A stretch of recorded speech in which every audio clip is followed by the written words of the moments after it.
वाचून त्यांना थोडंसं. तर अशा प्रकारे जे आपण मनाला आणि त्याच्याबरोबर जे अष्टांग योग भगवंतांनी सांगितलंय की तुम्ही सगळ्या मार्गाने, प्रत्येक मार्गाने तुम्ही भगवंतांशी एकरूप होऊ शकता, की त्या मार्गावर जाऊ शकता. पण ते मार्ग कुठले आहेत? मग शेवटी अष्टांग योग, ज्ञान योग, सांख्य योग, कर्म योग, ज्ञान योग, हे सगळे तुम्हाला तिकडेच नेत आहेत. पण कुठल्या मार्गावर नेत आहेत? तर हे कुठेतरी सगळे भक्ती योगावरती जात आहेत. जी शिडी मी तुम्हाला दाखवली, ती शिडी दुसरी तिसरी नसून हे योग. मग तुम्ही टप्प्याटप्प्याने जाण्यापेक्षा तुम्ही जेव्हा नामस्मरण, मग ती लिफ्ट घ्या ना, ती तर तुम्हाला अगदी लगेच पाठवते. म्हणजे त्या अध्यात्माच्या प्रवासामध्ये जेव्हा तुम्ही भगवंत सगळे आहेत, मग तुम्ही वेद वाचा, तुम्ही शास्त्र वाचा, यज्ञ आहेत आणि सगळे आपल्या वेदांमध्ये खूप अभ्यास लिहून ठेवलेला आहे, त्याचं वाचन करा. वेदांचं वाचन करा, जे आपले यजुर्वेद, सामवेद, ऋग्वेद आणि अथर्ववेद. तर या प्रत्येकावर काय हो, शेवटी वेदांचा अंत हा कृष्ण आहे, की भगवंत सांगतायत की भगवंतांनीच हे सगळी निर्मिती केलेली आहे. जे चातुर्वर्ण्य, जे आपण चतुर्वर्ण परवा आपण ज्या आधारावर आणि प्रत्येकाच्या कर्मावर कसं वर्णाश्रम पद्धती तयार केली गेली, की ब्राह्मण, शूद्र, क्षत्रिय आणि वैश्य हे कशा प्रकारे आपल्या कर्माद्वारे विभागणी केली गेली, की आपल्या 3 गुणांद्वारे तर आहे, पण जेव्हा परमेश्वर आहे याची अजूनही लोकांना इच्छा होत नाहीये मानण्याची, तेव्हा परमेश्वराने या चातुर्वर्ण्याची की मग त्या ज्ञानाद्वारे, मग ब्राह्मण तो नॉलेज ज्याचं ज्ञान आहे आणि जो ज्ञानी आहे त्याला त्यांनी ब्राह्मण, आणि त्याच्यानंतर क्षत्रिय ज्याचं युद्ध कर, तू तुझं कर्तव्य युद्ध करायचं आहे, राज्य कर. त्याच्यानंतर वैश्य आहे, व्यवसाय कर. त्याच्यानंतर कर्माने आपल्या, क्षुद्र म्हणजे काय, की तुझं कर्म कर आणि तू जे करतो आहेस ते सेवेचं कर्म. आणि अशा प्रकारे लेबरर, की अशा प्रकारे कुठलंही हीन दर्जा न देता परमेश्वरांनी खूप समान प्रकारे अशी ही विभागणी केलेली आहे. पुढे जाऊन मनुष्याने त्याला अतिशय वेगळ्या स्वरूपामध्ये टाकून, आणि ही सगळी मनुष्याची घाणेरडी विकृती आणि निर्मिती आहे आणि त्याला कुठलाही बेस नाहीये. आणि म्हणूनच परमेश्वराने जे दिलं आहे त्याचा कशा प्रकारे उपयोग करून आणि कशा प्रकारे ते परमेश्वर आता सांगणार आहेत पुढे जाऊन, की कुठे आहेत आणि परमेश्वराचं स्थान काय आहे, आणि परमेश्वराला शोधायला जो माणूस प्रयत्न करतो आहे की कुठे आहे, आणि जे तुम्ही कुठल्या अध्यात्माच्या कुठल्या मार्गाने ते अवलंबू शकता. तर अशा प्रकारे आपण काल अष्टांग योग, जिथे आपण बघितलं की यम, नियम, आसन, प्राणायाम, प्रत्याहार, त्याच्यानंतर ध्यान, धारणा आणि समाधी, अशा या मार्गाने, अशा या टप्प्याटप्प्याने मनुष्य अष्टांग योगाची साधना करतो. अर्जुन म्हणतोय अर्जुनाला युद्ध नाही करायचंय, अर्जुनाला जाऊन जंगलामध्ये बसायचंय आणि जंगलामध्ये जाऊन त्याला अष्टांग योग म्हणजे योगाची प्रार्थना करायची. पण योग केल्यानंतर परमेश्वर म्हणतोय तू नुसतं योग आणि तू संन्यास घेऊन नाही जाणार, तू तुझं कर्म केलंच पाहिजे. तू उद्या क्षत्रिय आहेस आणि तू कुठलाही व्यवसाय, तू उद्या काही विकायला गेलास तरी तू नाही, जर त्यांनी घेतलं नाही तू तलवार काढशील तुझी. कारण तू काय, तू जन्माने तुझ्या कर्माने तू क्षत्रिय आहेस, त्याच्यामुळे तुझं जे कर्म आहे ते नाही चुकणार. आणि तू उद्या नाही घेतलं तर तलवार काढून लढायला लागशील हो एखाद्याशी. असं आहे ते, की तुम्ही एखाद्या ब्राह्मणाला जाऊन सांगितलं आणि बिझनेस करायला सांगितलं, नाही हो ते नाही, कारण कर्माने तू काय ब्राह्मण आहे. अशा प्रकारे प्रत्येकाच्या कर्माने ती विभागणी केलेली गेलेली आहे. आणि म्हणूनच परमेश्वरांनी सांगितलंय की मनाचं, की जेव्हा या मनावर तुम्ही कंट्रोल, जेव्हा नियंत्रण मिळवलेलं आहे, आणि या मानसिक समाधी म्हणजे मनाच्या समाधी नंतरच तो योगी, तो संन्यासी हा योगी होऊ शकतो. आणि तो कसा योगी होईल, की जेव्हा ते परमेश्वर, की सगळ्याचं, की परमेश्वराच्या ध्यानामध्ये, चिंतनामध्ये जी समाधी घेतलेली आहे, ती सगळ्या इंद्रियांवर नियंत्रण मिळवून ती समाधीचं पातळी गाठलेली आहे. कशा प्रकारे? कारण परमेश्वराच्या चिंतनामध्ये मग सगळ्या भौतिक गोष्टींचा त्याग केलाय. पण त्याच्यातही आपण बघितलं की फलगू वैराग्य आणि युक्त वैराग्य. मग मी सगळं सोडून दिलेलं आहे, पण परंतु कुठेतरी हे का, की माझ्या अध्यात्माच्या मार्गावर अडथळे यायला नको म्हणून मी हे सगळं सोडलंय. पण तिथे परमेश्वराची निगडीत काहीच नाही हो मग परत. पण हेच युक्त वैराग्य काय, की हे मी जे करतो आहे ते परमेश्वराच्या सेवेसाठी करतोय, आणि जे काही मी वापरतोय, जे काही मी उपयोग करतोय, ज्याचा काही परमेश्वरासाठी करतोय, त्याच्या सेवेसाठी. जसं मी प्रभुपदांचं उदाहरण दिलं की गाड्यांमधनं फिरले तिकडे, अहो आपलं काय आहे म्हणून तुम्ही संन्यास करताय हो, तुमचं काही नाहीये. जे दिलेलं आहे ते भगवंतांनी, ही तुम्ही जेव्हा धारणा मनामध्ये तयार कराल की जे दिलंय ते भगवंतांचे, मग तुम्ही संन्यास कशाचा करताय? तुमचं जे नाहीये ते तुम्ही संन्यास कुठे करताय? तर तुम्ही त्याच्यावरती कुठेतरी नियंत्रण मिळवताय, की मला हे हवंय, ते हवंय, मला हे पण हवंय, मला ते पण हवंय. अहो आहे, सगळं आहे, तुम्हाला मिळणार आहे. त्या भौतिक सुखामध्ये तुम्ही जितके गुरफटाल तितके तुम्ही त्याच्यामध्ये बांधले जाल. आणि म्हणून भगवंत म्हणतात की तुम्ही जेव्हा त्या धारणेकडे, तुम्ही जेव्हा त्या अध्यात्माच्या मार्गावर, आणि जेव्हा यज्ञ, हा जो कलियुगाचा यज्ञ आहे, परत परत अध्यायाचा शेवट तिथेच होतो, की तुम्ही जेव्हा नामस्मरणाचा यज्ञ आहे, या नामस्मरणाच्या यज्ञाच्या मार्गावर जेव्हा जाल, तेव्हा तुमच्या मानसिकतेमध्ये, तेव्हा तुमच्या त्या आध्यात्मिक प्रवासामध्ये कुठेतरी सुरुवात होईल. आणि मग या अष्टांग योगातले टप्पे आपण बघितले. मनावर नियंत्रण, मग मन तुमचं शत्रू होऊ शकतं, मन तुमचं मित्र होऊ शकतं. तुम्हाला ठरवायचंय, तुम्हाला मनाला कशा प्रकारे, तुम्हाला बुद्धीला सामर्थ्य देऊन मनावर कंट्रोल ठेवून त्या इंद्रियांना कसा नियंत्रण करायचंय.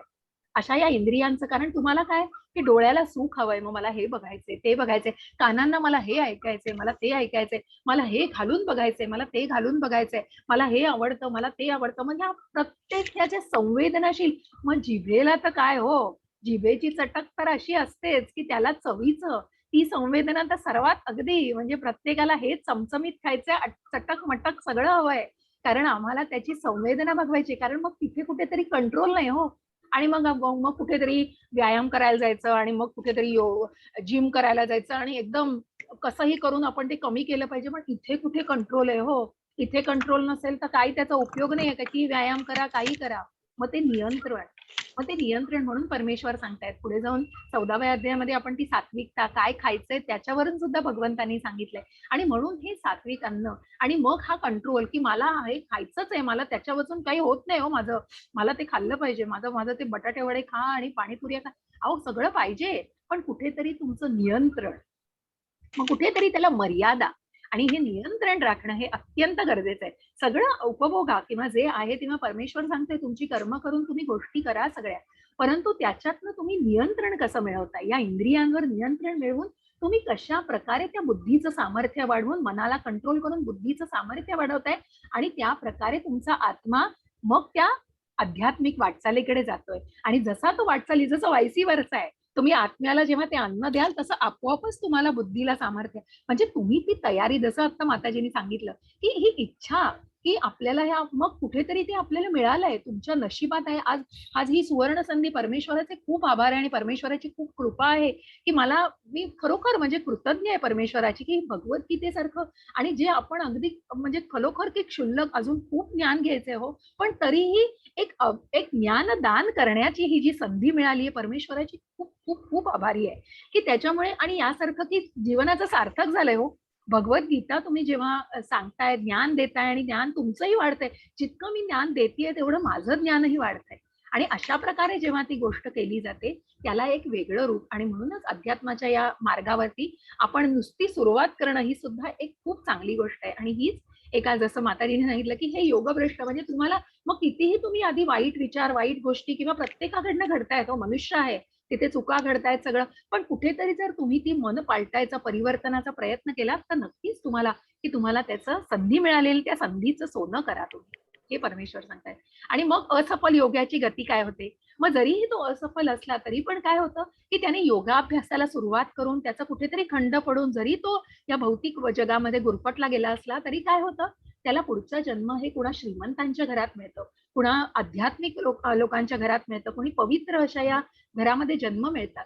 म्हणजे का, की त्याचं त्या अशा प्रकारे, म्हणजे अर्जुनाला हा प्रश्न पडतोच, की जर ते पुन्हा भौतिक योगामध्ये आले, आणि पुन्हा भौतिक जगामध्ये, जसं मी सांगितलं, की फल्गू वैराग्य हे शंका असते याचीच, की तुम्ही ते करताय, पण त्याला कुठेतरी ते शेकी आहे, आणि पुन्हा तुम्ही भौतिक सुखामध्ये गुरफटण्याची खूप दाट शक्यता आहे. आणि म्हणूनच जेव्हा तुम्ही ती गोष्ट अध्यात्मात, जेव्हा तुम्ही ते परमेश्वराला मनात ठेवून करता, आणि कृष्ण भावनेने करता, तेव्हा नक्कीच तुम्ही त्या योग्य वाटचालीवर आहात, आणि योग्य वाटेकडे आहात.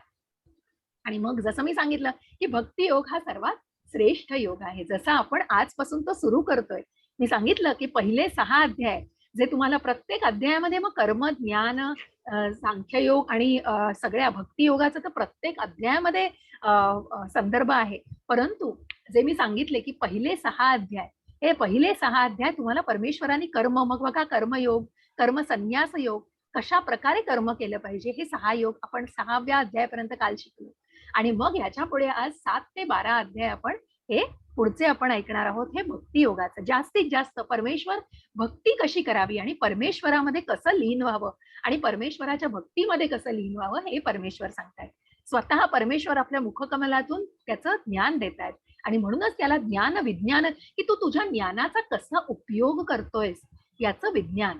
म्हणजे ज्ञान विज्ञान योग, त्याचा अवलंब तू कसा करतोयस, त्याचा वापर तू कसा करतो आहेस, हे महत्वाचं आहे. आणि ते या अध्यायात. आणि अशाच प्रकारे आपण या भक्ती योगाच्या मार्गावरती आता मार्गस्थ झालेलो आहोत. आणि पुढचे सगळे अध्याय आपण भक्ती योगाचे ऐकणार आहोत, 7 ते 12. असा हा ज्ञान विज्ञान योग, की ज्याच्यामध्ये भगवंत स्वतः सांगतायत की परमेश्वरापेक्षा श्रेष्ठ असं कोण नाही.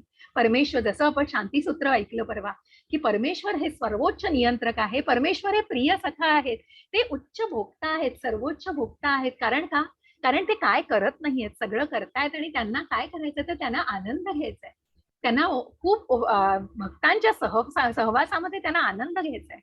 आणि म्हणूनच ते सर्वोच्च भोक्ता आहेत आणि सर्वोच्च नियंत्रक आहेत, आपला परम सखा आहेत भगवंत. कारण ते कसे आहेत हो, ते सच्चित आनंद आहेत, ते शाश्वत आहेत, ते ज्ञानाने परिपूर्ण आहेत आणि ते कायम आनंदी आहेत.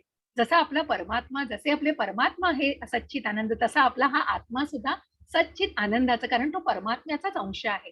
आणि म्हणूनच आपला हा आत्म्याचं सच्चित आनंद हे रूप कायम टिकवून ठेवण्यासाठी त्याला चांगलं खाद्य द्या, त्याला नामस्मरण करा आणि या अध्यात्माच्या मार्गावर वाटचाल करा.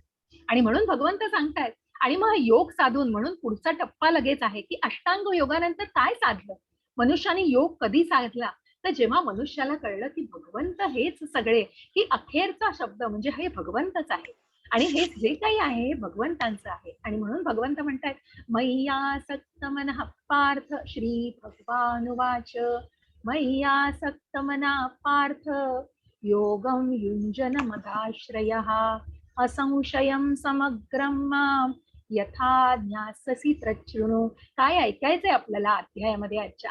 श्री भगवान म्हणाले, हे पार्थ, माझ्या भावनेने पूर्णपणे युक्त होऊन योगाभ्यासाद्वारे माझ्यावर मन आसक्त करून तू मला पूर्णपणे निस्संदेह कसा जाणू शकशील ते आता आहे. भगवंत सांगतायत की ह्या योगाने तू ते साधणार आहेस, पण तू कसं साधणार आहेस ते. आणि म्हणूनच योग साधला, अष्टांग योगाने तू तुझ्या शरीराच्या याच्यावर कंट्रोल मिळवू शकशील आणि तुझ्या मनावर नियंत्रण करून तुझे अखेरचा टप्पा काय, की तू मला कसं जाणलंयस. आणि म्हणूनच मैया सक्त मना पार्थ, की तुला तुला बघा आता ऐकायचंय, तच्छृणु म्हणजे तू ऐक आता, की मी तुला सांगतोय ते ऐक, याचं ज्ञान मी तुला देतोय की कशा प्रकारे तू मला जाणू शकशील. आणि म्हणूनच तात्पर्य काय याचं, ते जे प्रभुपदांच्या जशी आहे तशी मधलं तात्पर्य आहे की भगवद्गीतेच्या या 7व्या अध्यायामध्ये कृष्ण भावनेच्या स्वरूपाचे पूर्णपणे वर्णन करण्यात आले आहे. श्रीकृष्ण हे समग्र ऐश्वर्याने परिपूर्ण आहेत. कसे येत होते? सामर्थ्य आहे, ज्ञान आहे, संन्यास वृत्ती आहे. ऐश्वर्य कसं आहे, तर त्यांच्याकडे सौंदर्य आहे, श्रीमंत आहेत ते, आणि त्यांनी अनेक असुरांचा नाश करून सामर्थ्य मिळवलेले, प्रसिद्धी आहे. असे हे 6 गुणांचं ऐश्वर्य आहे परमेश्वराकडे. आणि हे समग्र ऐश्वर्याने परिपूर्ण आहेत. आणि ते आपले ऐश्वर्य कसे प्रकट करतात ते या ठिकाणी सांगितलेले आहे. तसेच या अध्यायामध्ये श्रीकृष्णांवर आसक्त होणाऱ्या 4 प्रकारच्या भाग्यशाली व्यक्तींचे आणि श्रीकृष्णाचा कधीच स्वीकार न करणाऱ्या 4 प्रकारच्या दुर्भाग्य व्यक्तींचेही वर्णन केलेले आहे. की जसं मी सांगितलं की जसं परमेश्वराला मानणारे, मग जसे ते एथिस्ट, त्यांना म्हटलं जातं की मग ते मूढ आहेत, किंवा असे जे व्यक्ती की जे लॉजिकली म्हणजे ते वेगळ्याच वाटेवरती आणि वेगळ्याच एका भावनेने तो विचार केला जातो, की मग ते मानणं, कारण कुठेतरी त्याला शास्त्राचा आधार नसतो. आणि मग जर विश्वास नाही अशा लोकांचा, मग ते कसे लोक आहेत, कुठल्या प्रकारचे लोक आहेत ते परमेश्वराला मानायला तयार नाही. आणि कुठल्या 4 प्रकारचे लोक आहेत जे परमेश्वराला मानतात आणि कशा प्रकारे ते जाणून घ्यायचा प्रयत्न करतात आणि का जाणून घ्यायचा प्रयत्न करतात, हे आपण आज जाणण्याचा प्रयत्न करणार आहोत. आणि मग त्या वेगवेगळ्या व्यक्तींचे प्रकार आणि त्या व्यक्तींचं स्वभाव कसे आहेत हे सगळं जाणून घ्यायचा प्रयत्न करणार आहोत. आणि म्हणूनच मी तुला हे संपूर्ण ज्ञान, दोन्ही तात्विक आणि भौतिक, तुला देतो. हे जाणल्यानंतर तुला जाणण्यायोग्य असं काहीही शिल्लक राहणार नाही. म्हणजे तुला हे जाणल्यानंतर असं काहीच राहणार नाही, असं कुठलंच विज्ञान राहणार नाही की तुला काहीही माहिती नाहीये, की हे असं गुह्य, म्हणून याला गुह्य, गुह्यतम आणि राजगुह्य, म्हणजे हे असं गूढ ज्ञान परमेश्वर अर्जुनाला सांगतायत की तुला जेव्हा मी असं हे ज्ञान देतो आहे की की मी कुठे आहे आणि कशा प्रकारे तू मला माझ्याशी एकरूप होऊ शकतोस, हा सल्ला मी हा तात्विक आणि मग त्याच्यामध्ये आध्यात्मिक आणि भौतिक या जगामध्ये, आणि मग कशा या परमेश्वराच्या ज्या एनर्जीज म्हणजे परमेश्वराच्या ज्या शक्ती आहेत त्याचा आपण आज अभ्यास करणार आहोत. आणि मग परमेश्वर सांगतायत पुढे जाऊन की मनुष्याणां सहस्रेषु कच्चित् यत्तति सिद्धये यततामपि सिद्धानां कश्चिन्मां वेत्ति तत्त्वतः. हजारो मनुष्यांमध्ये एखादाच मला प्राप्त करण्यासाठी प्रयत्न करतो व अशा योगींपैकी एखादाच मला तत्वतः जाणून घेतो. एक सेकंड.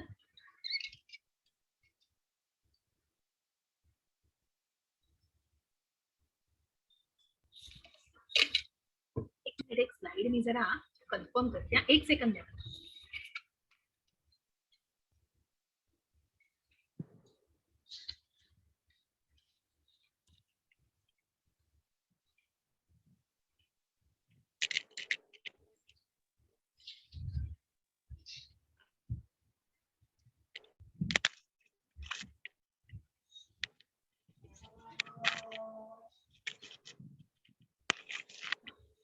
तर अशा प्रकारे ठीक आहे, ही स्लाइड बरोबर आहे, कारण याच्याबरोबर अजून एक दोन होत्या.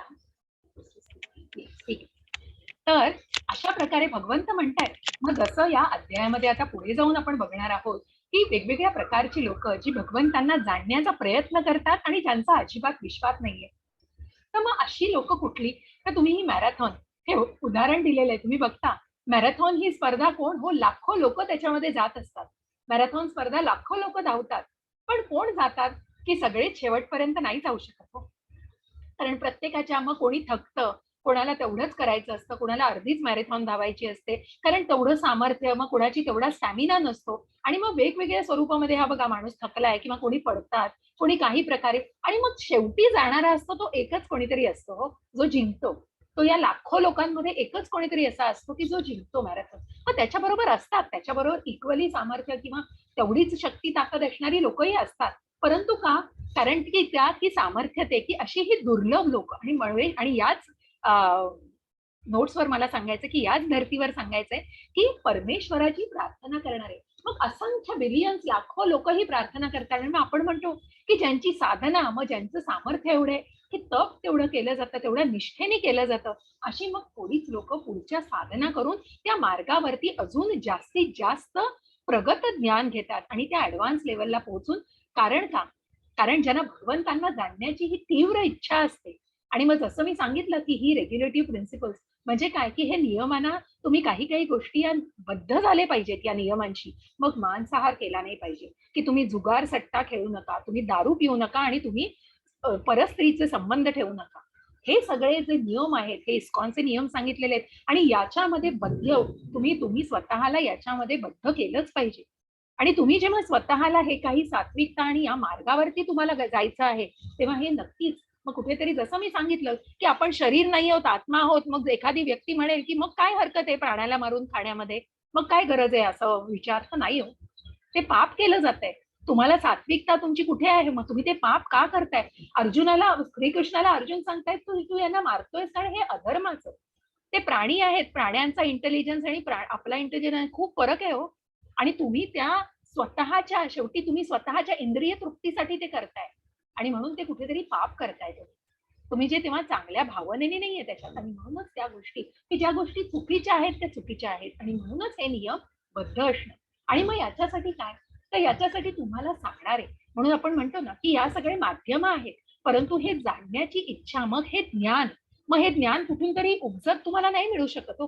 जसे आता भगवंत अर्जुनाला सांगतायत तसं प्रत्येकाला कृष्ण नाही मिळू शकत. प्रत्येकाला सांगायला कृष्ण या कलियुगामध्ये तो खूप कठीण आहे. आणि जसे चैतन्य महाप्रभूंनी हा महामंत्र आपल्यासाठी आणलेला आहे आणि म्हणून भगवंतांनी भगवद्गीता दिलेली आहे. आणि जो या भगवद्गीतेचा, जो या आध्यात्मिक मार्गाचा अवलंब करून ज्याचा अभ्यास इतक्या निग्रहाने करेल आणि इतक्या निग्रहाने केलेल्या व्यक्तीकडूनच आपण हे ज्ञान घेऊ शकतो. आणि म्हणूनच योग्य गुरु, आणि म्हणूनच योग्य गुरूंकडून सगळं जाणून घेणं की हे का आहे आणि याचं काय. मग तुमच्या शंका कुशंका की जे मी जाणण्याचा तुमच्याकडनं प्रयत्न करतेय आणि जेवढं मला जमेल तेवढं या शंकांचं निरसन करण्याचा माझा नक्की प्रयत्न आहे. जे मला नाही जमणार ते मी माझ्या सिनियर डिवोटीज कडून माहिती काढून तुम्हाला नक्की, पण तुमच्या शंकांचं समाधान हे झालं पाहिजे. कारण तुम्ही आज इथे शिकायला आलात की तुम्हाला अध्यात्माच्या गुरूंकडून, म्हणजे तुम्हाला हे जे ज्ञान मिळतंय की आपल्याला ह्या आपण हे का कुठल्या, तर आपण हे ज्यांना योग्य ज्ञान आहे, ज्यांनी भगवद्गीतेचा अभ्यास करून आपल्याला पुढचं सांगतायत, तर तर प्रयत्न हाच आहे. भगवंतांची कृपा आहे की जे भगवंतांनी लिहून ठेवलेलं आहे, स्वतः मुखकमलातून सांगितलेलं आहे, ते आत्मसात करून आपण लोकांपर्यंत पोहोचावं. म्हणून प्रभुपाद काय होते हो, शुद्ध गुरु, शुद्ध भक्त आणि जे गुरु की ज्यांनी फक्त कृष्ण भावना मनामध्ये ठेवली होती आणि फक्त कृष्ण भावनेने ते प्रसार करत होते त्याचा. मग मनात दुसरं काहीही नव्हतं, की रात्र दिवस फक्त कृष्णाचा विचार होता, की जे करतोय ते मी कृष्णासाठी करतोय. ज्या गोष्टी खाईन मी स्वतःला सुद्धा जपतोय हे कृष्णासाठी, कारण मला या कृष्ण भावनेचा प्रसार करायचा आहे. मला पुस्तकं लिहायची आहेत, मला या गोष्टी, मला या माध्यमातून, कीर्तनाच्या माध्यमातून मग लोकांचं श्रवण झालं पाहिजे आणि मग वेगवेगळ्या स्वरूपामध्ये ही सेवा मी देऊन आणि मी कृष्ण माध्यम या कृष्ण भावनेचा प्रसार करण्यासाठी आणि मग या भक्तांच्या निर्देशांचं आणि म्हणूनच हे पालन, की या गोष्टींचं पालन आणि म्हणूनच हे जे नियम जे इस्कॉन सांगतं की हे नियमाची तुम्ही बद्ध राहा, की तुम्हाला या नियमाच्या बद्धतेची गरज आहे, कारण तुम्ही या गोष्टींना मानलंच पाहिजे. आणि म्हणूनच परमेश्वर सांगता आहेत की तुम्हाला जे इंटरनल म्हणजे परमेश्वराची एनर्जी, परमेश्वर हरे कृष्ण आपण जेव्हा म्हणतो तर ही परमेश्वराची शक्तीचा आपण उपासना करतोय. ही परमेश्वराची शक्ती आहे आणि मग या परमेश्वराची अंतरंग शक्ती आहे, बाह्यरंग शक्ती आहे आणि परमेश्वराची जी काही मार्जिनल म्हणजे जी काही परमेश्वराची शक्ती, जी भौतिक जग परमेश्वराने निर्माण केलेले आहे आणि आध्यात्मिक जग हे परमेश्वराचंच आहे.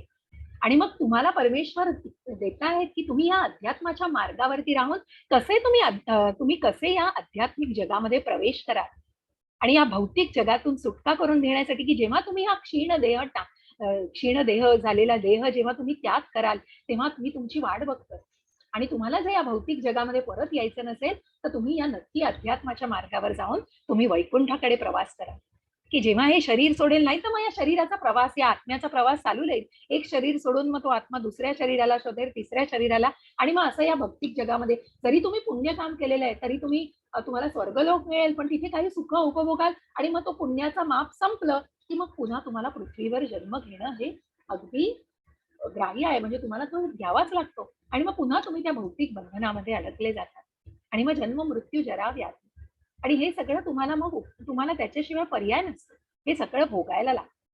आणि म्हणून भगवंत म्हणतायत की भूमिरापो नलो वायु खम्मनो बुद्धिरेवच अहंकार इति मे भिन्ना प्रकृतिरष्टधा.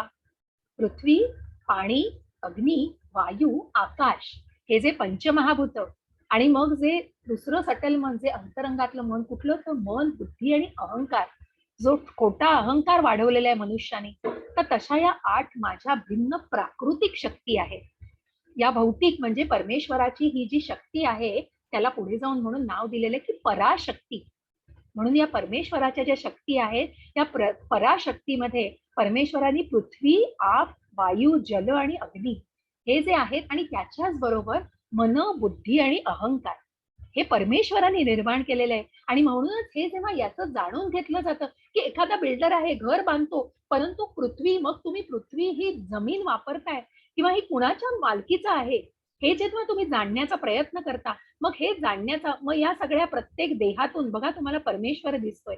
ही परमेश्वराची शक्ती आहे आणि ही परमेश्वराची शक्ती यांनी हे भौतिक जग तयार केलेलं आहे आणि परमेश्वराच्या या जगामध्येच आपण जीवित आहोत आणि आपण ही जीव म्हणजे परमेश्वराच्या या शक्तीमध्ये आपण जीव आहोत. आपण जीविताला निर्माण केलेली ही परमेश्वराच्या, हे बघा, परमात्म्याच्या या बाह्य शक्तीमधून आपली ही आपण निर्माण झालेलो आहोत आणि आपलं हे जीवित जग निर्माण झालेलं आहे. याला म्हणतात पराशक्ती परमेश्वराची.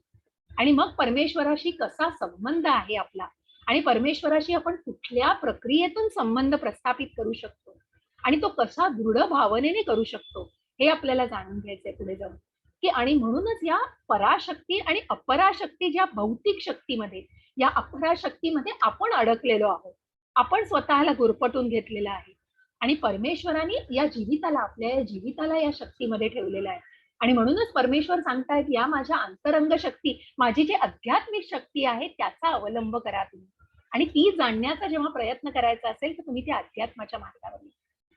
म्हणजेच हे महाभाव माझी एक आणखी पराशक्ती आहे ज्यात सर्व जीवाचा समावेश होतो, जे जड म्हणजे काय, भौतिक या अपरा प्रकृतीवर अवलंबून आहे.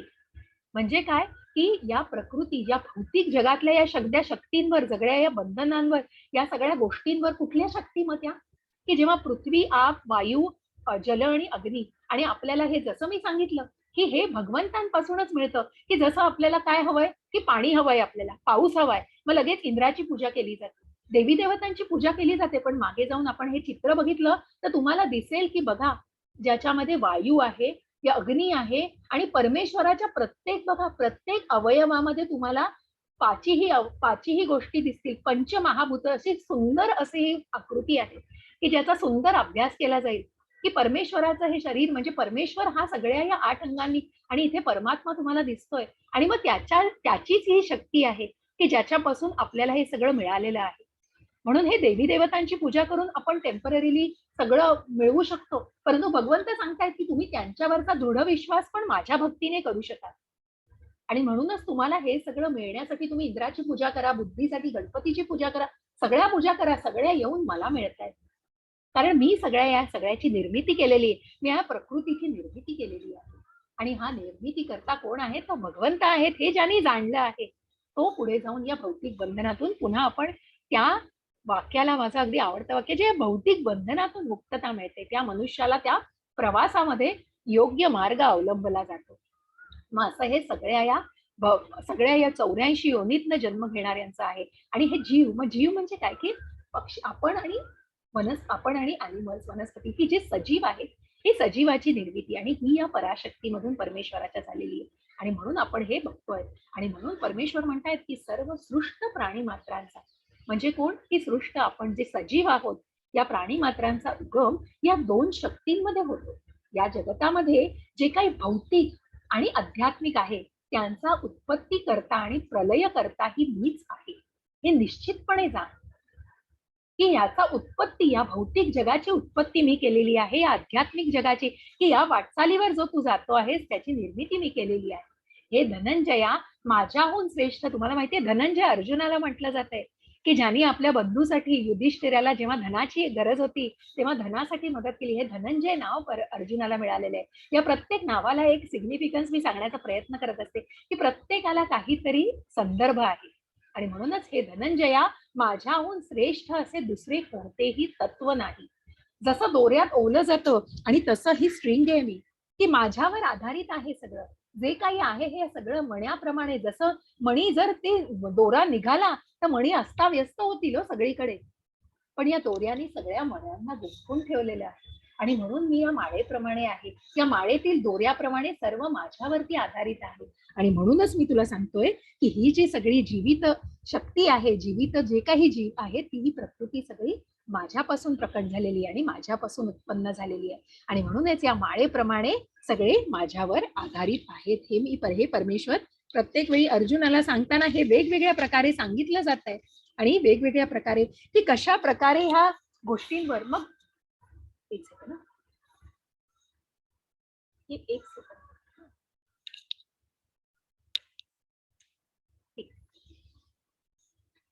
तर हा जो योगी, आणि म्हणून परमेश्वर म्हणतायत की जेव्हा हे तू जाणलंस, आणि मग या शक्तींची निर्मिती जी केलेली आहे, ही माझ्या बाह्य शक्ती, माझ्या अंतरंग शक्तीतून, माझी अंतरंग शक्ती जी आध्यात्मिक आहे, आणि ही बाह्य शक्ती की ज्याच्यामध्ये जीवित आहेत, आणि तू या भौतिक जगामध्ये ज्याने वावरतो आहेस, ही माझी निर्मिती आहे, ज्याचा प्रलयही मी करू शकतो. म्हणजे परमेश्वराने, जसं आपण बघतो की प्रत्येक युगामध्ये परमेश्वर प्रकट होऊन या अधर्म गोष्टीचा नाश करून मग पुन्हा त्याची निर्मिती केली जाते. जसे मी म्हटलं, हे कलियुग आता 5,500 वर्ष झालेली आहे, आणि पुढचं हे कलियुग झालेले आहे. पण जसा ऱ्हास होतोय, आणि तुम्ही बघताय मनुष्याची वृत्ती कुठल्या थराला चाललेली आहे, आणि कलियुगाचा आपण जो बघतो आहोत, की कलियुगामध्ये काय माणूस माणसाच्या जीवावर कसा उठलेला आहे, ही सगळी कलियुगाकडे जी वाटचाल चाललेली आहे. आणि कुठेतरी मग त्या अधर्माचा, आपण म्हणतोय की कल्कीच्या रूपामध्ये, आणि जे आपण ऐकलेलं आहे, ज्याच्यावर पुढे आपण अजून काही गोष्टी ऐकणार आहोत, ज्याचा संदर्भ देऊन मी सांगेन. पण आता पुढे जाऊन एवढंच की परमेश्वर प्रकट होत आहेत, जे आजन्म आहेत, की परमेश्वर सांगतायत माझा याच्याशी काहीही संबंध नाही. याची पुढची स्लाइड, की मी सगळं हे निर्माण केलेलं आहे. आणि म्हणूनच श्रीकृष्णच भगवंत आहेत, की जे आपण बघितलं, ब्रह्म, परमात्मा आणि भगवान, हे जे रूप आहे, हे रूप, ही शक्ती, हे भगवंत आहेत. भगवंत तुम्हाला सगळ्या प्रकारे स्वीकारतायत. पण ज्यांनी हे जाणलं की जे मनुष्य रूप आणि हे भगवंत आहेत, हे मनुष्य भगवंतांच्या रूपामध्ये हे मनुष्यच आहेत, की ज्यांना वाटतं की मनुष्य 2 हात 2 पाय असलेले हे भगवंत असूच शकत नाही, आणि मग जे स्वतःच्या लॉजिकनी भगवंतांचा, आणि मग त्याच्यावर खूप चर्चा केली जाते आणि ज्याच्यावर खूप टीका केल्या जातात. पण जे परमेश्वराला जाणत नाही, ज्याने परमात्म्याचं रूप जाणलंच नाहीये, ते भगवानांचं रूप कसं हो जाणतील? की ज्याने तो प्रकाशही बघितला नाहीये, आणि जे ब्राह्मण जे परमात्म्याच्या रूपात जे आपल्या आपल्या मनामध्ये आहेत, आपल्या मनामध्ये परमेश्वर परमात्म्याच्या रूपात आहेत, परंतु जर ब्रह्म परमात्म्याचं रूप जर जाणू शकले नाही, तर ते पुढच्या पातळीवर जाण्याचा प्रश्नच येत नाही. आणि म्हणूनच भगवंत सांगतायत अर्जुनाला, हे जेव्हा जाणून घ्यायचं असेल की श्रीकृष्णच भगवंत आहेत आणि ते एक मनुष्य आहेत, जे श्यामसुंदर असं मोहक रूप आहे कृष्णांचं, तेच सर्वोच्च आहेत आणि त्यांच्याहून श्रेष्ठ असं कोणीही नाही. म्हणून हे असे भगवंत की ज्यांनी महाविष्णूचं रूप आहे, आणि या गोलोक, जसं मी तुम्हाला काल एक चार्ट पाठवला आहे की ज्याच्यामध्ये भगवंतांच्या श्वासातून अनेक जग तयार झालेली आहेत. विष्णूच्या श्वासातून अनेक ही युनिवर्स तयार झालेत, आणि या प्रत्येक श्वासामध्ये, प्रत्येक या लोकामध्ये काय, तर या विष्णूचंच रूप, आणि विष्णूंनी पाठवलेले ते गर्भोदयशाही विष्णू, आणि मग गर्भोदकशाही विष्णू आणि शिरोदकशाही विष्णू, हे पुढची रूप आहेत. आणि प्रत्येक या युगामध्ये कसं विष्णूचं रूप दिसतंय, हे तुम्हाला गोलोकाच्या चार्ट मी जेव्हा एक्सप्लेन करीन, हे सगळ्यात मी तुम्हाला वेगळा तो भाग घेईन आणि तुम्हाला पूर्ण तो स्वरूप संक्षिप्त नाही तरी निदान मी त्याची माहिती द्यायचा प्रयत्न करीन. तर अशा प्रकारे माझ्याहून श्रेष्ठ असे दुसरे कोणतेही तत्व नाहीये, आणि Krishna is a God and he is a person. म्हणजे परमेश्वर भगवंतांच्या रूपामध्ये दिसतायत, जे परमेश्वराचं हे मनमोहक असं श्यामसुंदर रूप आहे, आणि परमेश्वरापासून शक्ती आहेत सगळ्या, की जे परमेश्वराला मानता आहेत. आणि मग जसं मी सांगितलं की जसं संन्यास, कुठल्या गोष्टींचा तुम्ही संन्यास घ्या परमेश्वराने, म्हणून परमेश्वर सांगताय की तुम्ही जेव्हा कर्म, तुमचं निष्फळ कर्म करता, निष्फळ कर्म तुम्ही कसं करता, तुम्ही फळाची अपेक्षाही न ठेवणारं हे तुमचं कर्म आहे. आणि ते संन्यास, कर्मसन्यासापेक्षा म्हणजे संन्यास घेण्यापेक्षा सुद्धा ते का उच्च मानलं गेलेलं आहे. कारण तुम्ही जो संन्यास घेताय की पुढे जाऊन हा योगाचं, जेव्हा आपण अष्टांग थोडंसं कनेक्ट, आणि थोडेसे काही काही गोष्टी पटकन थोड्याशा वेगवेगळ्या पद्धतीने येत आहेत एकमेकांमध्ये, परंतु ते सांगण्याचा प्रयत्न, हा गुंफण्याचा प्रयत्न हाच आहे की संन्यास हा कुठल्या गोष्टीने, की भगवंतच सगळ्याची निर्मिती करताय, मग तुम्ही कुठल्या गोष्टीचा संन्यास घेणार आहात? जे भगवंतांचं आहे ते भगवंतांनाच जाणार आहे, आणि ते तुम्ही माना की ते भगवंतांची निर्मिती आहे. मग या जगाची निर्मिती ही भगवंतांची आहे. आणि म्हणून भगवंत म्हणतायत रसोहमप्सु कौंतेय प्रभास्मी शशी सूर्ययोः प्रणवः सर्ववेदेषु शब्द हे पुरुषम पौरुषम नुषु. हे कौंतेया, पाण्यामधील रस मी आहे, चंद्र आणि सूर्याचा प्रकाश मी आहे, वैदिक मंत्रामधील ओंकार मी आहे, आकाशातील शब्द मी, आणि मनुष्यामधील सामर्थ्य मी आहे. की पाणी, मग पुढे जाऊन आपण हे पाणी बघतोय की मला सांगा की एखाद्या व्यक्तीला तहान लागली, आणि जर तुम्ही दुधाचा ग्लास पुढे आणून दिला, तर मला सांगा हो, तुम्हाला चालेल का हो? तुम्ही ती तहान भागवू शकाल? तुमची तहान भागेल का हो त्या दुधाने? मला मिळेल उत्तर? नाही बघणार. कारण की पाणी, आणि त्या पाण्याने तरसलेल्या, म्हणजे शेवटी त्या पाण्यामध्ये, मग आपण म्हणतो काय पाणी पाणी काय तरी हो, पण त्या पाण्याला महत्व, की परमेश्वर त्या पाण्याची चव आहे. आणि या पाण्याचं महत्व असं आहे की जेव्हा आपण म्हणतो की या पंचमहाभूतांमध्ये की एक हे जल, जल हे का आहे? कारण परमेश्वराची निर्मिती ही जल आहे. तुम्ही एखादी बघा, एखादी तुम्ही कोरडी वस्तू खायला घ्याल, तेव्हा तुम्हाला त्यांची चव लागेल का हो त्या गोष्टीची? तुम्हाला ती कोरडी एखादी, तुम्ही त्याच्यामध्ये काहीही अंश नाहीये आणि तुम्ही ती नुसती कोरडी खाताय एखादी गोष्ट, पण जेव्हा त्या चव ही गोष्ट म्हणजे कधी येते की तुमच्या जिभेवरचं, तुमचा जो सलायवा, तुमची जी लाळ असते, तेव्हा जी त्या त्या पदार्थामध्ये ती जेव्हा मिसळून जाते, आणि तेव्हा तुम्हाला चव येणारी जी चव असते, त्याचं काही त्याची तुलनाच नाहीये हो.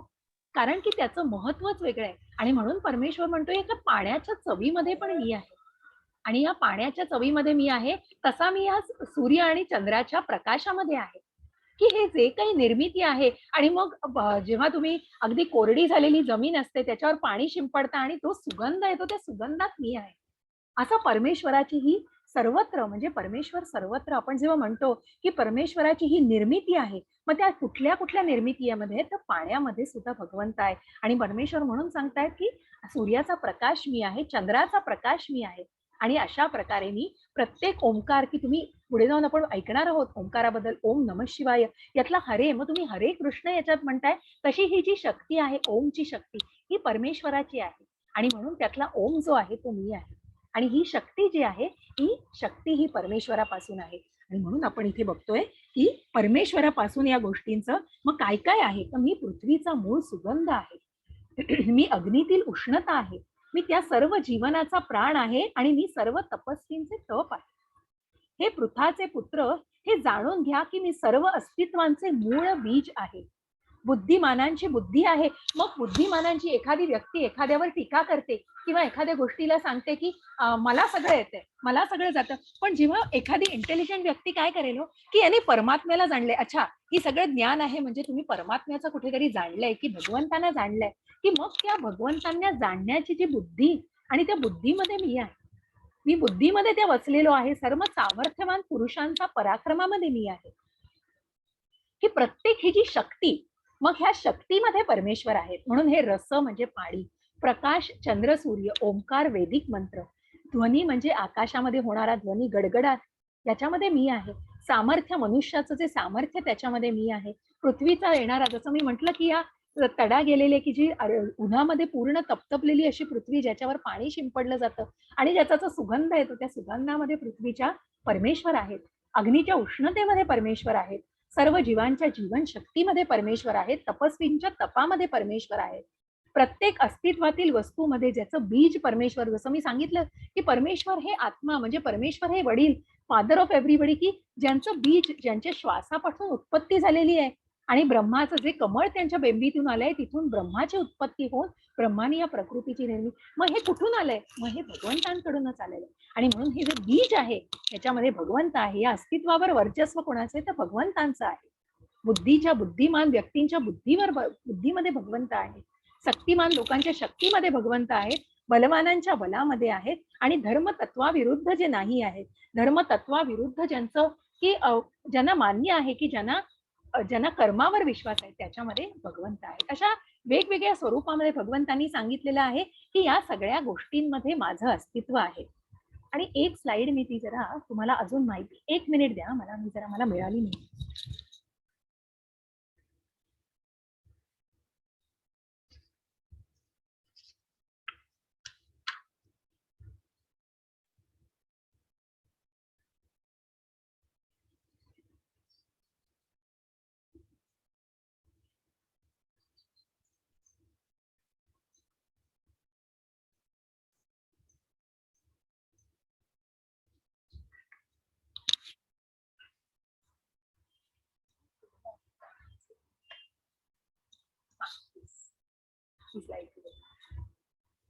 तसं त्याप्रमाणे परमेश्वरांनी सांगितलंय की परमेश्वर म्हणतायत की या सगळ्या गोष्टींमध्ये जे अस्तित्व माझं ज्यांनी जाणलेलं आहे, तर या सगळ्या गोष्टींमध्ये, जशा प्रकृतीच्या प्रत्येक गोष्टीमध्ये परमेश्वराचा अंश आहे आणि परमेश्वरापासून याची सगळी उत्पत्ती झालेली आहे. आणि म्हणून भगवान सांगतायत की जीवांचे, मग पुन्हा मनुष्याच्या या तत्वगुणावर, मनुष्याच्या त्या त्रिगुणांवर आपण येतो आहे. आणि मग जरी ही भौतिक प्रकृती ही मनुष्याच्या या 3 गुणांवर आधारित असेल, जसं मी म्हटलं ही विभागणी झालेली आहे. आणि जसं सात्विकता, राजसिकता आणि तामसिकता या सगळ्यांवर, या सगळ्या गोष्टींवर, पण याच्यावरती कोणाचं वर्चस्व आहे? तर परमेश्वरांनी याचं वर्चस्व आहे, परमेश्वराचं. पण परमेश्वरांनी या भौतिक जगामध्ये तुम्हाला आहे दिलेलं आहे. आणि या गुणांद्वारे तुम्ही कसे परमेश्वराकडे, पुन्हा कसे तुम्ही अध्यात्मामध्ये जाता. तर मी एका अर्थाने मी या सर्व गोष्टींचा कर्ता आहे, पण मी स्वतंत्र आहे. मला या गोष्टींनी फरक पडत नाहीये. मला तुमच्या काम, क्रोध, मला काहीही फरक पडत नाहीये त्यांचा. कारण तुमच्यावर त्याचा प्रभाव आहे.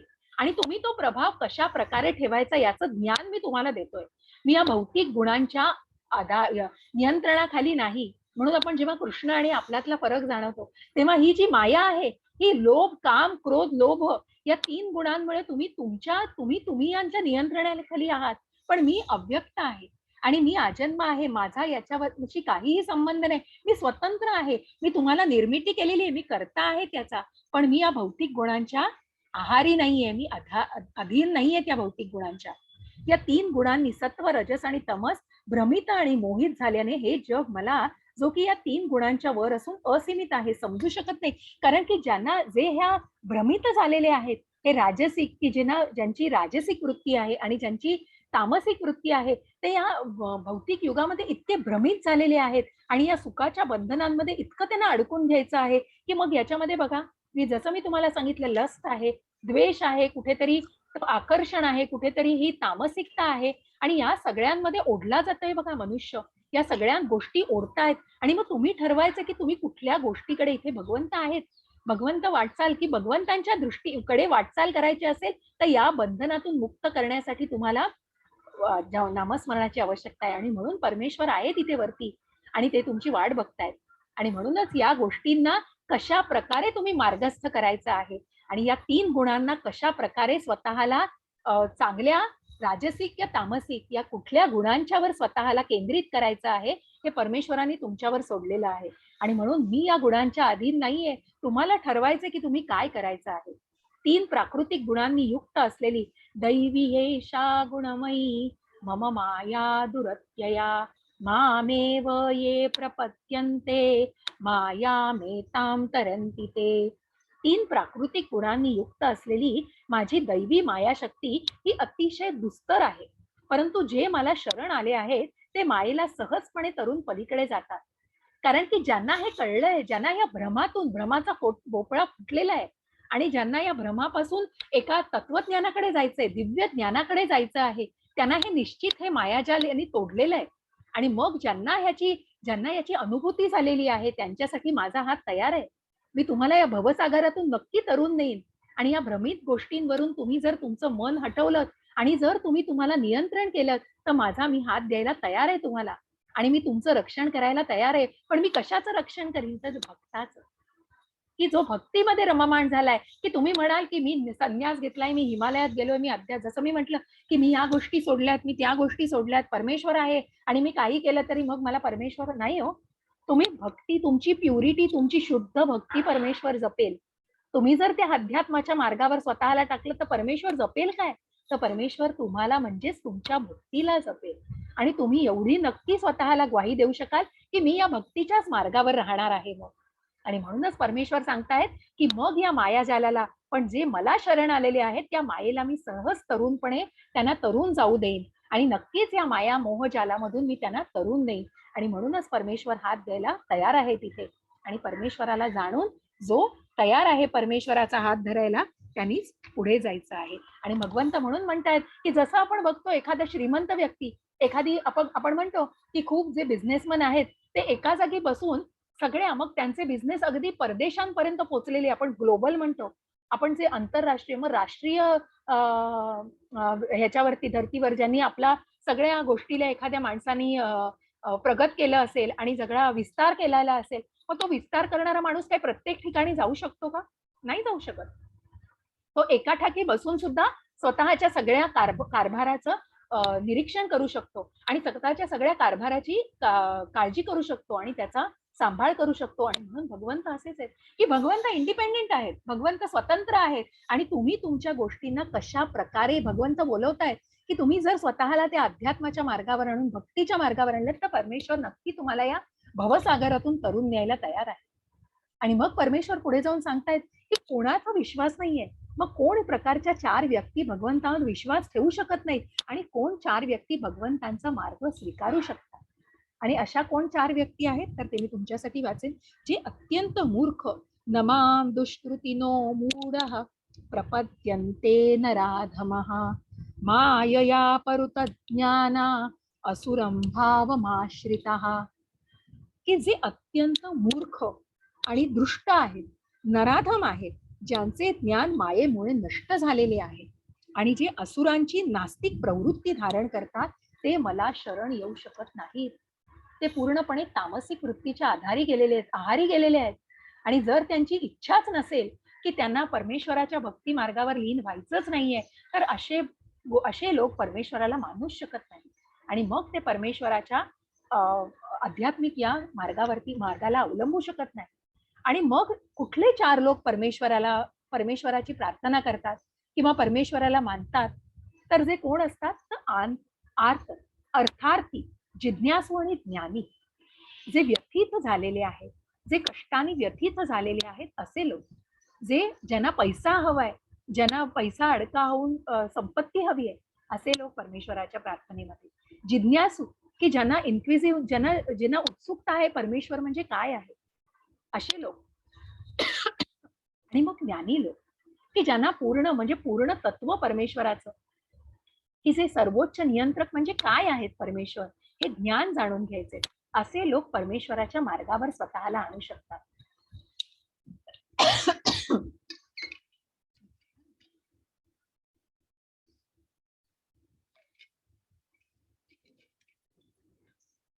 अशा लोकांमध्ये 4 प्रकार असतात. जे पीडित आहे, ज्यांना धनाची अभिलाषा आहे, जे जिज्ञासू आहेत आणि जे परमसत्य ज्ञानाच्या शोधात आहेत. असे हे विविध परिस्थितीमध्ये भगवत भक्ती करण्यासाठी भगवंतांकडे जातात. ते शुद्ध भक्त नसतात, कारण भगवत भक्ती करण्यामागे त्यांना आपली इच्छापूर्ती करून घेण्याची इच्छा असते. शुद्ध भक्ती आकांक्षा आणि भौतिक लाभेच्छा रहित असते. म्हणजे कसं, की सुरुवात होते याने, सुरुवात या भक्ती मार्गाची सुरुवात याने येते, कारण कुठेतरी त्यांच्या मार्गामध्ये त्यांना स्वतःच, म्हणजे मला हे हवंय, मला हे धन मिळवायचंय, मला या दुःखी भावनांपासून आणि या दुःख कष्टापासून निवारण हवं आहे, आणि मला हे जाणून घ्यायचंय, मला हे पूर्ण ज्ञान, मग हे कुठेतरी मी आहे सगळ्यामध्ये, परमेश्वराला जाणायचंय. पण कुठेतरी ही सुरुवात आहे. जसं आता माताजींनी सांगितलं, की जशी इच्छा, म्हणजे निदान या मार्गावरती, मग याच्या मार्गाची सुरुवात ही अशी असते, जसं मी सांगितलं वाल्याचे वाल्या कोणी झाले, तशी मी आता पुढच्या पण काही व्यक्ती सांगणार आहे. त्या व्यक्तींचं एक उदाहरण म्हणून तुम्हाला सांगणार आहे, कारण हा आजचा अध्याय याच्यावरच पूर्णपणे आधारित आहे, की परमेश्वर कुठे आहेत हे परमेश्वरांनी सांगितलं, की कुठे परमेश्वराला शोधू शकता तुम्ही, आणि मग हे शोधणारी व्यक्ती कोण असू शकते, की कोणाला परमेश्वराला मानायचं आणि कोणाला परमेश्वराला नाही. आणि असा शोध, मग अशा व्यक्ती, मग जसं उदाहरण द्यायचं झालं तर परमेश्वराची दृढ शक्ती, दृढ विश्वास कोणाचा, तर द्रौपदी. बघा तुम्ही, द्रौपदीचं वस्त्रहरण, मग पुढे जाऊन आपण ही उदाहरणं घेणार आहोत. या या गोष्टीमध्ये तुम्हाला दिसतंय की परमेश्वराची भक्ती करणारी ही द्रौपदी, मग तिची इतकी दृढ श्रद्धा असते की ती परमेश्वराची फक्त प्रार्थना करते. ती खूप कष्टामध्ये आहे, ती संकटामध्ये आहे, ती फक्त परमेश्वराची प्रार्थना करते आणि ती म्हणते की तू मला वाचव, नाही तर मला मारून टाक, तू माझं रक्षण कर, नाही तर मला मारून टाक. मग तुझ्या हातात आहे हे, कारण दृढ श्रद्धा आहे द्रौपदीची, तिने परमेश्वरावर सोडून दिलंय, ती परमेश्वर भक्तीमध्ये आहे, ती पूर्णपणे भक्तीच्या मार्गावर आहे, आणि मग परमेश्वर तिचं रक्षण करतात. आणि म्हणूनच असं कोण आहे, तर ती आर्त आहे, ती अत्यंत दुःख कष्टामध्ये आहे, आणि म्हणून ती परमेश्वराची प्रार्थना करते. ही झाली आर्त व्यक्ती. त्याच्यानंतर आपण अर्थार्थी. मग अर्थार्थी कोण, तर तुम्ही बघा की ध्रुव महाराज, त्याच्यानंतर सुग्रीव बघाल रामाच्या त्रेतायुगातले, की ध्रुव महाराजांना काय हवं होतं, पुढे जाऊन आपण त्यांची कथा बघणार आहोत. तर ध्रुव महाराजांना काय हवं होतं, तर ध्रुव महाराजांना जे 2 पुत्र, त्यांच्या ज्या ध्रुव महाराजांची जी आई होती, अढळपद हवं होतं. अढळपद हवं होतं, अगदी बरोबर. आणि म्हणून स्वतःच्या मांडीवरून त्याची सावत्र आई त्याला ढकलून देते, आणि ती म्हणते नाही, उत्तम, तिचा मुलगा राजा होणार आहे, पण मग हे राज्य हवं असतं ध्रुवाला, आणि म्हणून तो त्याच्या आईकडे जातो आणि तो म्हणतो की मला का हा अधिकार नाहीये, मला का हा अधिकार मिळत नाहीये, आणि मलाही पाहिजे, मलाही वडिलांचा अधिकार हवाय, त्यांच्या मांडीवर बसायचं आहे. मग त्याची आई त्याला सांगते की तुला हा अधिकार मिळवायचा असेल तर तू कृष्णाला शोध जाऊ, तू कृष्णाचा शोध घे, तुला कृष्ण देतील हा अधिकार. आणि म्हणून हे एवढूसं 6 वर्षाचं मूल कृष्णाचा शोधायला जातं का, कारण मनामध्ये कुठली भावना असते, की मला ते राज्य मिळवायचंय, आणि ही भावना पुढे आपण जाणार आहोत या कथेच्या, पण ही उदाहरणं संपवूया. आणि म्हणून त्याच्या अर्थार्थी, मग त्याला अर्थार्थी म्हटलं जाईल. परंतु मार्ग काय आहे, भक्तीचा मार्ग आहे. जसं सुग्रीवाला राज्य हवं होतं वाल्या कोळ्या करून, आपलं वालीकडून, त्याचा भाऊ, त्याच्या भावाने त्याच्या पत्नीचं अपहरण केलं होतं आणि सगळं राज्य हिसकावून घेतलं होतं. पण रामाच्या मदतीने त्यांनी काय केलं, तर वाल्याशी युद्ध करून आपलं राज्य परत मिळवलं आणि आपल्या पत्नीला परत मिळवलं. आणि म्हणजे काय हवं होतं, भक्ती केली त्यांनी, शुद्ध भक्ती केली, परमेश्वराच्या सेवेसाठी केलं जे केलं. आणि म्हणूनच पण काय होतं मनामध्ये, अर्थार्थी भावना. त्याच्या पुढे जाऊन आपण बघतोय की ज्ञानी. मग आता तुम्ही इथे बघाल तर हे शुकदेव मुनी आहेत बरं का, आणि हे शुकदेव मुनी, तर त्यांचं कथा माहितीये का माताजी तुम्हाला, कोणाला माहितीये शुकदेव मुनींची कथा? थोडीशी नीट नाही माहितीये, पण लक्षात येत नाही पटकन. बरं, हरकत नाही माताजी. हे व्यासदेवांचे पुत्र बरं का. तर हे शुकदेव मुनी भागवतम लिहिलंय ना त्यांनी. हो, भागवतम लिहिलंय. परंतु कसं, हो, तर त्याच्यामध्ये त्यांची कथा अशी आहे की शुकदेव मुनी हे व्यासांकडून भागवतम ऐकत असतात आणि ते भागवताच्या कथा म्हणजे त्यांच्याकडून ती त्याची कथा अशी आहे की त्यांनी ते आईच्या पोटामध्ये म्हणजे व्यासदेवाचे पुत्र ते, तर ते आईच्या पोटामध्ये 16 वर्ष राहिले अहो. कारण त्यांना भौतिक जगामध्ये यायचं नव्हतं. त्यांना भीती वाटत होती की ह्या भौतिक जगामध्ये सगळ्या या भौतिक बंधनांमध्ये मी अडकेन आणि मला नाही यायचं या जगामध्ये.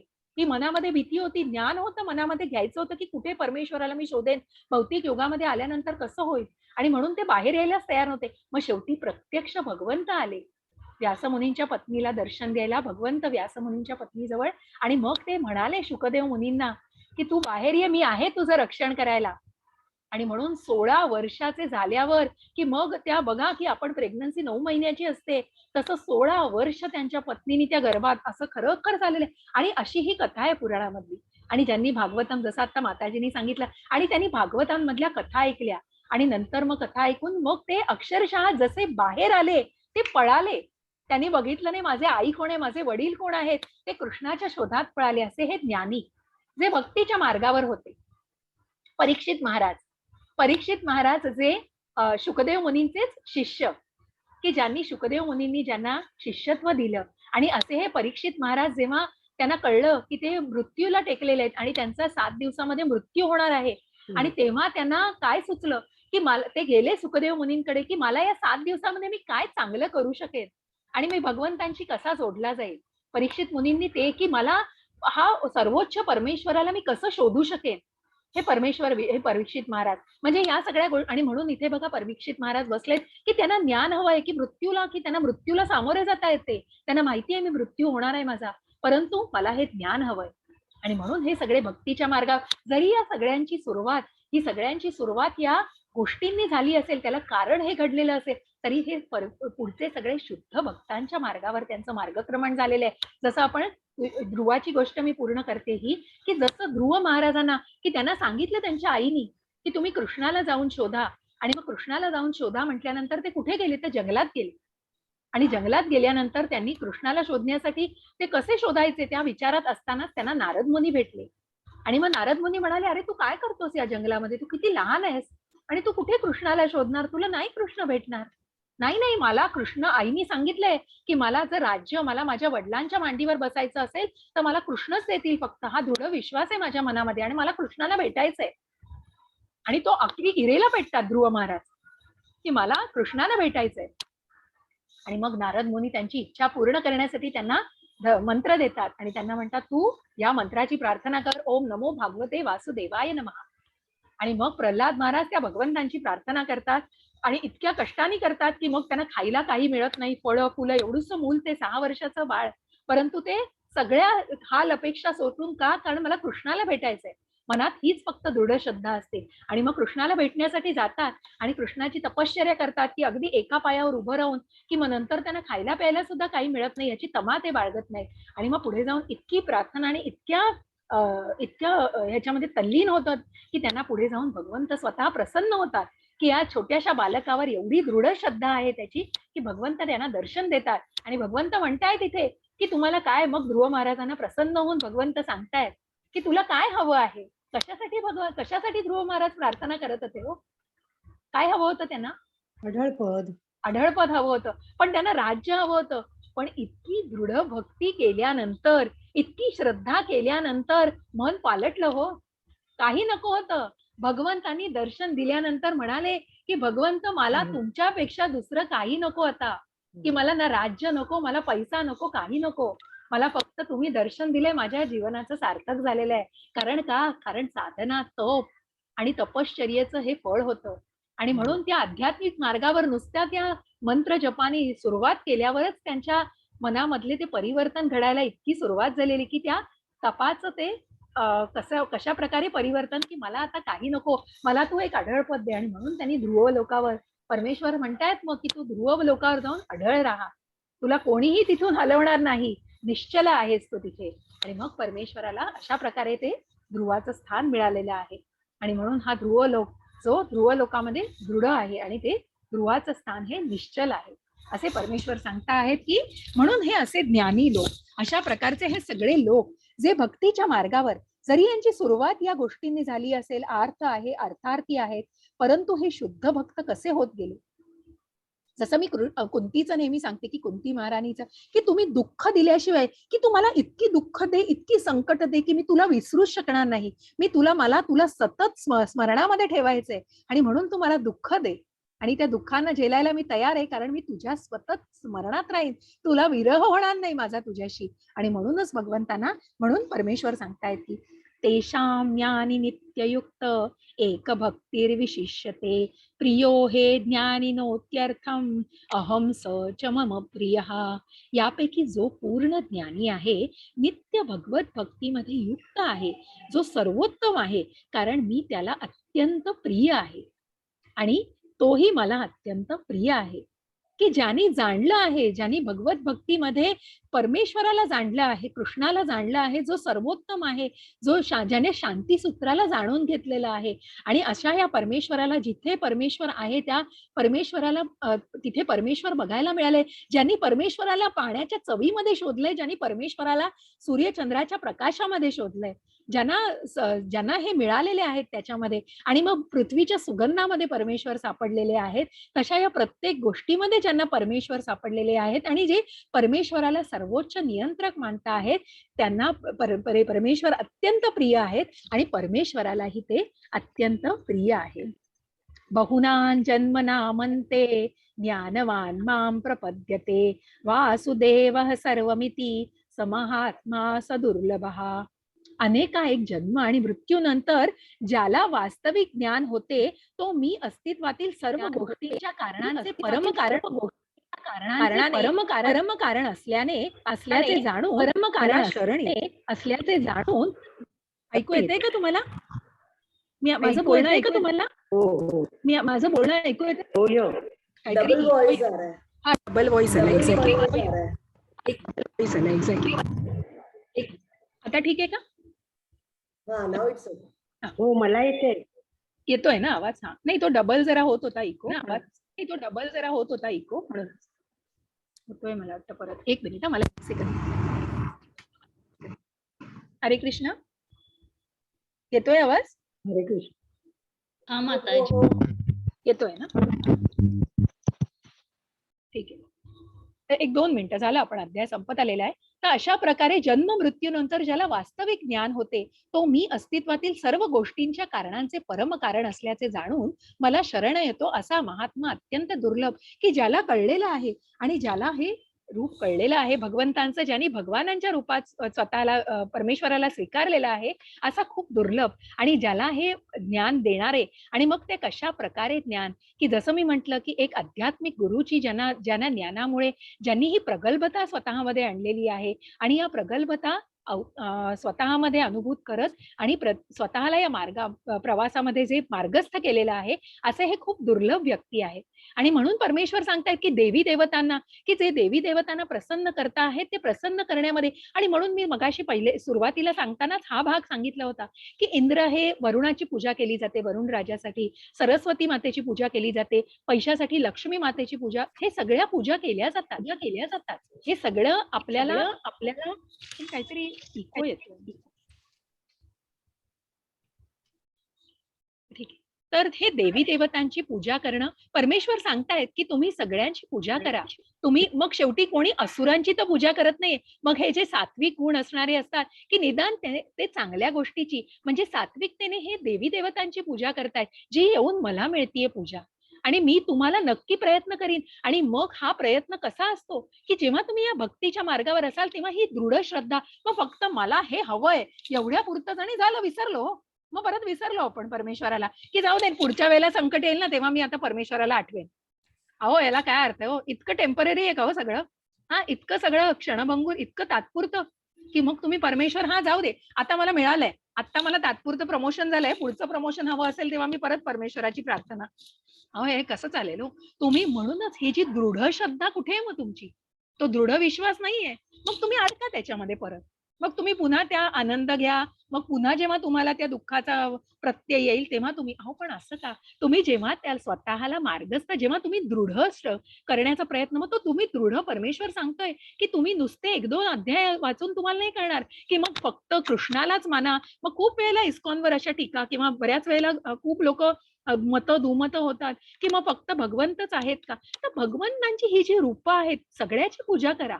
आपण करतो धार्मिक, मनातली भावना महत्वाची आहे हो शेवटी. कुठल्या भावनेने तुम्ही करताय आणि मग भगवंत तुम्हाला ती दृढ श्रद्धा दृढ करण्यासाठी पुढे नेतायत. तुम्ही जेव्हा स्वतःला या आध्यात्मिक मार्गावर टाकाल तेव्हा तुम्ही ही श्रद्धा दृढ करण्याचा प्रयत्न करा. म्हणून ते क्षणभंगूर नकोय, तात्पुरतं नकोय आपल्याला. आपल्याला ते कायमस्वरूपी हवंय. आणि म्हणून पुन्हा जर भौतिक जगातली ती संशय येण्याची की जसं मी तुम्हाला हे फलगू वैराग्य पुन्हा त्या की संन्यासी व्हा, योगी व्हा, पण ते पूर्णत्वाला कधी जाईल की जेव्हा तुम्हाला ते पूर्णत्व की परमेश्वर जेव्हा ते परमेश्वराशी निगडीत असेल तेव्हाच ते पूर्णत्वाला येईल. आणि म्हणूनच परमेश्वर सांगतायत, हे अर्जुना, मी पुरुषोत्तम भगवान भूतकाळात घडलेले सर्व काही, वर्तमान काळात घडत असलेले सर्व काही आणि भविष्य काळात घडणारे Max सर्व मला काही. एल्ली आहे. हरे कृष्ण, ऐकू येतंय ना? Yes yes yes. भविष्य काळात घडणारे सर्व काही जाणतो मी, सर्व जीवांना जाणतो, परंतु मला कोणीही जाणत नाही. ते जाणून घ्यायचं असेल तर मी तुम्हाला सांगतोय काय करायचंय. आणि म्हणूनच ते जाणण्यासाठी की मी हे सगळं जाणतोय, मी अव्यक्त आहे, मी इंडिपेंडेंट, मी स्वतंत्र आहे, परंतु मला अजून जाणलेलं नाहीये. आणि म्हणून जे जाणण्याचा प्रयत्न करतात आणि जे जाणण्याचा प्रयत्न करतात ते कोण, हे चित्रात कोण दिसतायत हो तुम्हाला? कोणाला माहितीये कोण आहेत चित्रामध्ये? भीष्म पितामह. अगदी बरोबर. जे जे शय्येवर आहेत, जे बाणांच्या शय्येवर आहेत. आणि म्हणून परमेश्वर सांगतायत की मला जाणू शकत नाहीत, पण जे जाणतात, जे माझ्याबद्दल पूर्ण जाणीव ठेवतात, जे मला परात्पर परमेश्वराला भौतिक प्रकटीकरणाचे, देवतांचे सर्व यज्ञ पद्धतींचे नियमन करणारे तत्व म्हणून ओळखतात, ते मला परम पुरुष अशा भक्ताला या शय्येवर म्हणजे या मृत्यू शय्येवर, की मृत्यू हे जरा पुढे गेलंय, मी तुम्हाला दाखलं जातंय म्हणून वाचलं नाही मी. भगवंताला अगदी येथेही समजू शकतात आणि ओळखू शकतात. जे तुम्हाला माहिती असेल की भगवंतांनी की जेव्हा मृत्यूशय्येवर होते भीष्म, काय त्यांनी म्हटलं आठवतंय तुम्हाला? तुम्हाला कोणाला माहितीये? त्यांनी भीष्म असं म्हणाले की त्यांच्या बुद्धीचं लग्न त्यांनी श्रीकृष्णाशी केले आहे. अगदी बरोबर. आणि भगवंतांनी आणि म्हणूनच भीष्मांनी शय्येवर असताना काय म्हटलं, कशाचं नामस्मरण केलं? दिसतंय त्यांना भगवंत समोर आहेत. त्यांना कळलंय की त्यांनी अधर्माची साथ दिली, पण कुठेतरी मोक्ष मिळण्यासाठी त्यांनी काय की त्यांना शेवटी त्या शेवटच्या क्षणी भगवंत दिसत होते समोर आणि भगवंतांचं की त्यांनी विष्णू सहस्त्र नाम म्हणायला सुरुवात केलेली आहे. भगवंत बाणांच्या शय्येवर विष्णू सहस्त्र. आणि म्हणूनच भगवंताला ज्यांनी समजून की जे जाणतायत हे परमपुरुष भगवंत आहेत, ते मृत्यू समयही फक्त भगवंतांचीच प्रार्थना करतात. कारण ज्यांनी भगवंतांना जाणलेलं आहे, सगळ्याचं तत्व भगवंत आहेत आणि सगळ्याचं नियमन करणारे हे भगवंत आहेत, त्यांनी भगवंताला जाणलेलं आहे. आणि म्हणूनच भगवंत कोणाची काळजी घेतात, तर हे पुन्हा द्रौपदीचं वस्त्रहरण की तुम्ही काळजी म्हणजे तुम्ही माझ्यावर सोडून द्या, हे भगवंत काय सांगतायत की तुम्ही फळ लावा, फळाची चिंता करू नका, ती काळजी मी घेतो. तुम्ही कर्म करा, तुम्ही दृढ श्रद्धा ठेवा. जसं द्रौपदीला संकटामध्ये भगवंत कारण दृढ श्रद्धा होती, मग तू मला काहीही कर, मी तुझी मी डोळे मिटून घेते आणि मी प्रार्थना करते की तू मला काहीही कर, मग तू माझं संरक्षण कर, नाही तर मला माझे प्राण त्यागू दे. आणि कारण ती अशा भर सभेमध्ये तिचा अपमान होत असतो, पण तो नाही होऊ देत. भगवंत आहेत. आणि म्हणूनच भगवंत याचं रक्षण कशाचं करतायत, तर तुमच्या भक्तीचं, या शुद्ध भक्तीचं भगवंत रक्षण करतायत. आणि म्हणूनच भगवंताला शरण जा. पुढच्या अध्यायात की आपण भगवंत स्वतः याच्यामध्ये भगवंतांनी ज्ञान दिलंय की तुम्ही या ज्ञानाचा कशा प्रकारे तुम्ही स्वतःला अवलंबू शकता आणि कशा प्रकारे मग ही लोक जी मानत नाहीत आणि जी मानतात, हे जे आपण जाणलं की ज्ञानी जी उदाहरणं देऊन मी तुम्हाला सांगितलं, त्यापैकी द्रौपदीचं एक उदाहरण दिलेले की कशा प्रकारे हे शुद्ध भक्त सगळे या भक्तीच्या मार्गावरती, मग भले ते कारण वेगळं होतं सुरुवातीला, पण त्याचा मार्ग हा कसा पुढे गेला, तो शुद्ध भक्तीने गेला. तो जर पुन्हा भौतिक जगामध्ये गेला असता तर नाही हो त्याला काही अर्थ, मग ते फलगू वैराग्य आणि तसंच झालं असतं. पण ते अध्यात्माच्या मार्गावर होतं, कुठेतरी कर्म करत होते आपले, पण ते कृष्ण भावना होती मनामध्ये. हे आपण करतोय हे कृष्णासाठी करतोय, मी जेवण बनवतोय हे कृष्णाला दाखवून मग मी खाणार आहे, मी जे काही बनवते हे कृष्णाला आधी देणार आहे आणि मग ती खाणार. ही जेव्हा भावना जागृत होते आणि ही जेव्हा भावना वाढीस लागते, तेव्हा भगवंत सांगतायत की भगवंतांना जाणलेलं आहे. आणि मग छोट्या छोट्या गोष्टींमध्ये जसं पाण्याची चव ही खूप सुंदर उपमा मला अत्यंत आवडते, की पाण्याच्या काय चव असते हो पाण्याला, पण जेव्हा ते आपण अमृतासारखं लागतं, जेव्हा आपण मन व्याकुळ झालेलं असतं, तहानलेल्या मनाला, जेव्हा त्या व्याकुळ झालेल्या जीवाला जेव्हा एक ग्लासभर पाणी किंवा एक घोट जरी पाणी मिळालं तरी ती अमृताची प्राप्ती असते. आणि म्हणून त्या चवीमध्ये भगवंत आहे, अशा या अमृतामध्ये भगवंत आहे. अशा प्रकारे भगवंतांनी स्वतःचं स्थान सांगितलेलं आहे. आणि या नामस्मरणाने पुन्हा आपण ह्याचा समाप्त करतोय हा अध्याय. हरे कृष्ण कृष्ण कृष्ण हरे हरे, हरे राम राम राम हरे हरे. अशी या अध्यायाची समाप्ती झालेली आहे. कुणाला काही प्रश्न असतील तर नक्की विचारा. माताजी मला बोलायचं होतं. बोला ना माताजी, प्लीज. तुम्ही आता ते पाण्याची चव वगैरे सांगत होतात ना, हो. तर आता यांना माहिती तर मला माहित नाहीये, पण मधुराष्टकम जर यांनी ऐकलं, मधुराष्टकम, हो अष्टकम ना. हो. त्याच्यात अधरम मधुरम वदनम खूप मधुरम खूप सुंदर. हे या लोकांकडे म्हणजे तुम्ही जर PDF टाकलात तर खूप चांगलं होईल. नक्की म्हणजे मी अष्टकम टाकेन तुम्हाला. ती मधुर आहे सगळ्यांना कळेल. कारण तुम्ही जी पाण्याची चव सांगत असताना माझ्या डोक्यात तेच होतं, तर म्हटलं उल्लेख करूया जरा, म्हणजे इतरांना पण माहित होईल. नक्की मी प्रयत्न करीन. माझ्याकडे असलं तर तुमच्याकडे असेल माताजी, तुम्ही काही शेअर केलं.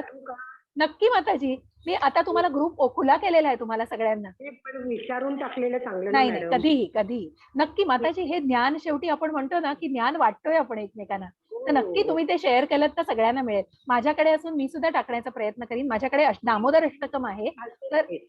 अष्टकम आहे, तर त्याच्यामुळे मी तुम्हाला नक्की प्रयत्न करीन. जी माहिती मला नृसिंहाची माहिती, मी काल बरेच PDF शेअर केले तुम्हाला, बरीच माहिती शेअर केली. मला तुम्हाला नरसिंहाविषयी माहिती सांगायची आहे, जी नृसिंह आरती आहे आणि त्याचं खूप महात्म्य आहे, जे पुढे जाऊन मी सांगेन. मला बरेच गोष्टी बोलायच्या आहेत ज्या शक्य होत नाही वेळेअभावी, म्हणून मी तुम्हाला ते PDF शेअर करते. आजच्या ह्याच्यामध्ये पण बऱ्याच वेगवेगळ्या स्वरूपाचे विषय होते जे कुठेतरी जोडायला लागतात. मग काही वेळेला त्यामध्ये मग ते संक्षिप्त स्वरूपात जोडायला लागतात. ती थोडीशी चॅलेंजिंग होतं, पण तरीही प्रयत्न हा असतो की तुमच्यापर्यंत पोहोचावी ती भावना, एवढाच प्रयत्न आहे. तुम्ही आता ते पाणी करत होता तर मला सारखं ते मधुराष्टकमच आलं. बरोबर, अगदी बरोबर. नक्की पाठवा.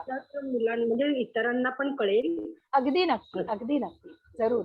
हरे कृष्ण माताजी. हरे कृष्ण. कुणाला काही प्रश्न आहेत का अजून?